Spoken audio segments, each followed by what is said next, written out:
दूर सुंदरवन जंगल में एक कालू कौवा अपनी दूसरी शादी के सपने देख रहा था। कालू जी, कब तक हम ऐसे मिलते रहेंगे? शादी कब करोगे अब तुम? कल्लू जी, आप चिंता ना करो।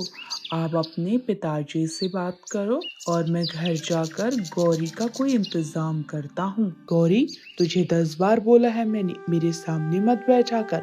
उल्टा कहेगी, मुझे अच्छी नहीं लगती तेरी ये काली शक्ल। अरे कालू जी, आप हमेशा ऐसा क्यों कहते हैं?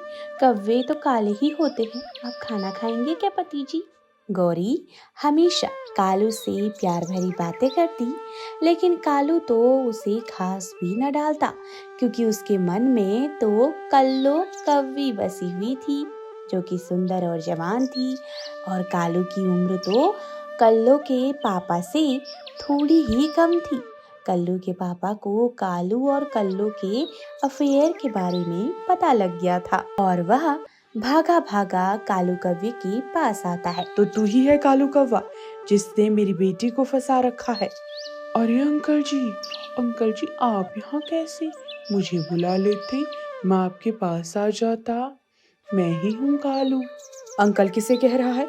मुझसे बस 2-4 साल छोटा लग रहा है तू, और मुझे अंकल कह रहा है। अरे आप तो नाराज हो गए सर। कोई बात नहीं, ये देखिए मेरा घर। मैं बहुत अमीर कौवा हूँ जंगल का। आपकी बेटी मेरे साथ खुश रहेगी। पास खड़ी गौरी ये सब देख रही थी। कालू को वो कभी देखती तो कभी दूसरे कौवे को। कालू जी, ये सब क्या हो रहा है? कौन है ये कौवा और ये तुमको कैसे जानता है? गौरी, अब तुझे बता ही देता हूँ।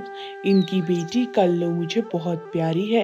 मैं अब कल्लो से दूसरी शादी करूँगा और उसे अपनी दुल्हन बनाऊंगा। ये तुम क्या कह रहे हो कालू जी? और मेरा क्या होगा? और आपकी बेटी तो छोटी होगी। आप क्यों इससे शादी कराने आए हो इसकी? चल भाग गौरी यहाँ से। कलवी कहीं की, तू होगी बड़ी, मैं तो अभी जवान हूँ। गौरी करती भी क्या, रोती हुई वहां से निकल जाती और दूर बैठी टूनी चिड़िया के पास जाकर रोने लगती है। गौरी, क्या हुआ?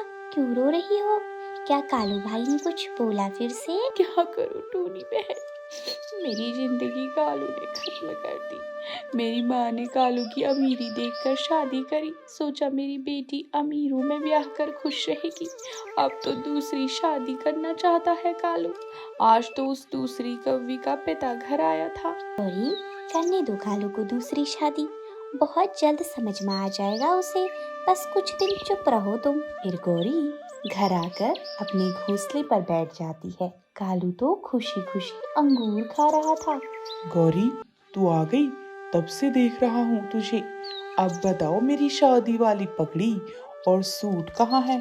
और हाँ, जयमाला भी। पति जी, आप ऐसा क्यों कर रहे हो मेरे साथ? जब हमने शादी की थी, आप कितना प्यार करते थे मुझसे। चुप रह, अब तो बुढ़ी हो गई है।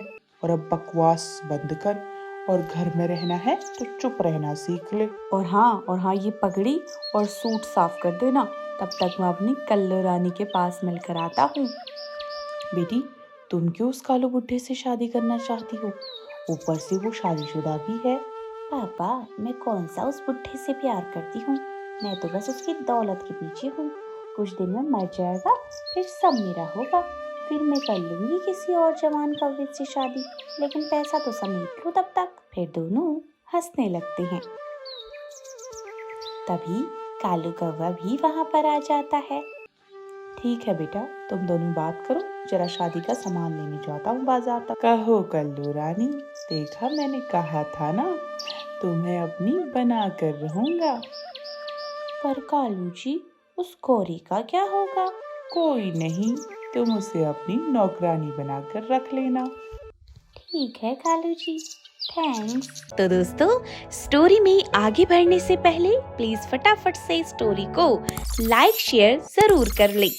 फिर कालू दूसरे दिन सज धज कर शादी के लिए पहुंच जाता है और दोनों की शादी हो जाती है। कालू, ध्यान रखना मेरी बेटी का, कोई आँच नहीं आनी चाहिए मेरी बच्ची पर। जी पापा जी, आप चिंता ना करें, मैं अपनी जान का बहुत ध्यान रखूंगा। घर पर गौरी को देख कल्लो कहती है, अरे कालू जी, क्या आप इसकी शक्ल देखनी होगी रोज रोज? जा गौरी, हमें क्या देख रही है, खाना लेकर आ हमारे लिए। फिर धीरे धीरे ऐसे ही दिन बीतने लगे। गौरी दोनों के लिए काम करती, उनके लिए भोजन लेकर आती, लेकिन कल्लू और कालू तो घूमने में रहते। पर एक दिन गौरी की तबीयत खराब होने लगी। अरे गौरी बहन, क्या हुआ तुमको? पता नहीं चिड़िया, आज अजीब सा हो रहा है, सुबह से उल्टी भी हो रही है। अरे गौरी, खुश हो जाओ, ये तो खुशी की बात है, तुम माँ बनने वाली हो। सच सच चिड़िया, क्या मैं सच में माँ बनने वाली हूँ? हाँ गौरी, तुम्हारे घर जल्द ही अंडा आने वाला है। गौरी तो खुश हो जाती है, क्योंकि उसे जीने की एक नई वजह मिल गई थी। वो भागी भागी घर जाती है और कालू से सब बताती है। तीजी, एक खुशखबरी है, मैं जल्द ही माँ बनने वाली हूँ और आप पापा। सच कह रही हो क्या गौरी? कालू भी खुश होने लगता है, लेकिन कल्लो का तो मुंह तर जाता है। दूसरे दिन कालू के रंग तो अभी से अलग होने लगे थे। गौरी, तू घर पर ही रह, मैं लेकर आता हूँ आज सबके लिए खाना। क्या क्या सच में पति जी, आप लाएंगे मेरे लिए खाना? हाँ हाँ गौरी, तुम आराम करो। यह सब देख तो कल्लू रानी हैरान रह गई थी। अब तो जल्द ही कुछ करना होगा, नहीं तो ये काली गौरी फिर से कालू के दिल में जगह बना लेगी। कालू जी, आज कहीं घूमने चलें क्या? कल्लू से मना कर देता है और फिर भागा भागा गौरी के पास जाकर उसे भोजन खिलाता है। गौरी भी दूसरी सुबह अंडा दे देती है। गौरी गौरी, मैं आज बहुत खुश हूँ, बहुत सुंदर है मेरा अंडा। कालू तो इस खुशी में कल्लू की तरफ देखना भी भूल जाता है और सीधे गौरी के लिए खाना लेने निकल जाता है।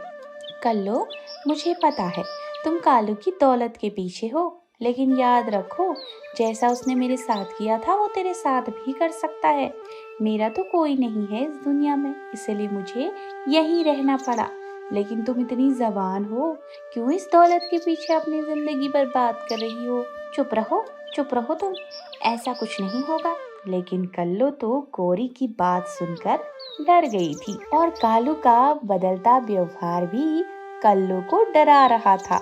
कालू भैया, आपको बधाई हो, गौरी ने अंडा दे दिया है। हाँ चिड़िया, थैंक यू, आज मैं बहुत खुश हूँ। लेकिन कालू भैया, आपने गौरी के साथ बहुत गलत किया। जंगल में सभी को लगता है कल्लू सिर्फ आपकी दौलत की वजह से आपके साथ है। नहीं नहीं चिड़िया, ऐसा कुछ नहीं है। आप देख लेना कालू भैया, एक बार कल्लू का टेस्ट लेकर देख लो, सच अपने आप बाहर आ जाएगा। फिर दोनों घर के लिए उड़ते हैं। गौरी और कल्लू, आज मैंने एक फैसला किया है, अब मेरी तबीयत भी ठीक नहीं रहती और अब मेरा जो भी बच्चा इस अंडे से बाहर आएगा, मैं पूरी जायदाद उसके नाम कर दूंगा और चैन से हम तीनों जिंदगी बिताएंगे।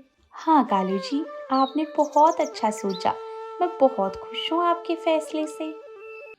पर कालू की बात सुनकर कल्लू को तो बहुत गुस्सा आ जाता है और वो सीधे कहती है, पागल हो गए हो क्या तुम कालू?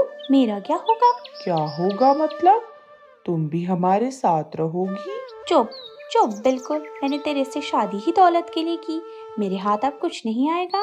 इतने दिन से तेरे साथ पैसे के लिए रह रही हूँ और मुझे अब फूटी कौड़ी नहीं देगा तू। कल्लू की ऐसी बात सुनकर तो कालू के होश उड़ गए। तीनों एक दूसरे को देखने लगे और कालू के सब कुछ समझ में आ गया था। गौरी मुझे माफ कर दो, तुमने सही कहा था चिड़िया, ये तो एक नंबर की धोखेबाज निकली। देखा कालू भैया, आपने जिस गौरी को इसके लिए छोड़ा वो आपके साथ हर समय हर हालात में रहने को तैयार है, लेकिन ये लालची को देखा आपने? कल्लो, मैं तो बस चिड़िया की बात गलत साबित करने के लिए जायदाद की बात बीच में लाया, पर तेरी सच्चाई तो बाहर निकल आई। अरे कालू जी मुझे माफ कर दो, मुझे गुस्सा आ गया था। निकलो मेरे घर से बाहर, भागो यहाँ से। और फिर गौरी भी कालू को माफ कर देती है। कालू के होश भी ठिकाने आ जाते हैं और दोनों हंसी खुशी अपने दोस्तों के साथ रहने लगते हैं। तो दोस्तों, आप भी जाते जाते हमारे चैनल को सब्सक्राइब करना बिल्कुल ना भूलें, ताकि हम आपके लिए अच्छी अच्छी स्टोरीज ला सकें।